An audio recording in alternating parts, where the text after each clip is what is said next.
আজকে অনেক দিন পর আবার একটা আমার ফেভারিট লাঞ্চ থালি তোমাদের সাথে শেয়ার করছি। ফেভারিট বলার কারণ হলো আজ যা যা থালায় আছে সেগুলো সব আমার ভীষণ পছন্দের। তাহলে চলো বলি কি কি আছে।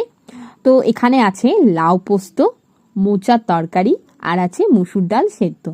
একদম প্রপার একটা ভেজ থালি। তো আমি আজকে খাওয়াটা মোচা দিয়ে শুরু করব, কারণ মোচা আমার বেশ খেতে লাগে। আর মা আজকে মোচাটা একদম সিম্পলভাবে রান্না করেছে, নারকেল বা চিংড়ি সেরকম কোনো কিছুই দেয়নি, বাট গরম মশলার ঘিয়ের একটা দারুণ স্মেল আসছে, তো খেতে দুর্দান্ত হয়েছে। তো খুব ভালো মতো খেলাম। যাই হোক, আজকে অনেক দিন পর আমাদের বাড়িতে লাউ পোস্ত হয়েছে। সচরাচর লাউ পোস্ত খুব একটা হয় না, লাউ আনা হলে বেশিরভাগ ওই চিংড়ি দিয়ে, বড়ি দিয়ে কিংবা মুগের ডাল দিয়েই রান্না হয়। কিন্তু আমার সব থেকে বেশি এই পোস্ত দিয়েই ভালো লাগে, তাই অনেকদিন পর লাউ পোস্ত হওয়াতে আমি তো ভীষণ খুশি। আর তার সাথে আবার ডাল সেদ্ধও ছিল। আমার আবার ছোক দেওয়া ডাল থেকে এই সেদ্ধ ডাল, মানে সর্ষের তেল দিয়ে কাঁচা লঙ্কা দিয়ে মেখে খেতে দারুণ লাগে। অন্য কোনো সবজি বা কিছু রান্না যদি নাও করে, আমি শুধু এই ডাল সেদ্ধ দিয়েই ভাত খেয়ে নেব, এতটাই প্রিয় আমার।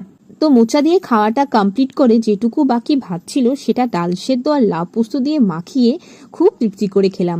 শুধু যে আমিষ দিয়েই মানুষের মন ভরে তা কিন্তু একদমই না, মাঝে মধ্যে এইরকম ধরনের ভেজ থালি অসম্ভব ভালো লাগে। আর মায়ের হাতে এইসব রান্না নিয়ে কোনো কথা হবে না, একদম সেরা সেরা। তবে আজকে এখানেই শেষ নয়, কারণ আমি কাল রাত্রে এক ভার দই পেতেছিলাম। অনেক দিন ধরে আমার বাবা বলছিল একটু বাড়িতে মিষ্টি দই বানা না, আমি একটু খাবো। তো সেই জন্যই আজকে বানানো। তো চলো টেস্ট করে দেখি কেমন হয়েছে খেতে। প্রথমবার তো বানালাম, তো দেখতে মোটামুটি বেশ ভালোই লাগছে, ভালো মতোই জমেছে। আর সত্যি খেতেও বেশ ভালো হয়েছে। নিজের মুখে নিজের প্রশংসা করছি, অনেকেই বলবে হয়তো, কিন্তু যেটা খারাপ হয়নি সেটা খারাপ কি করে বলি। সত্যিই খুব ভালো হয়েছে খেতে।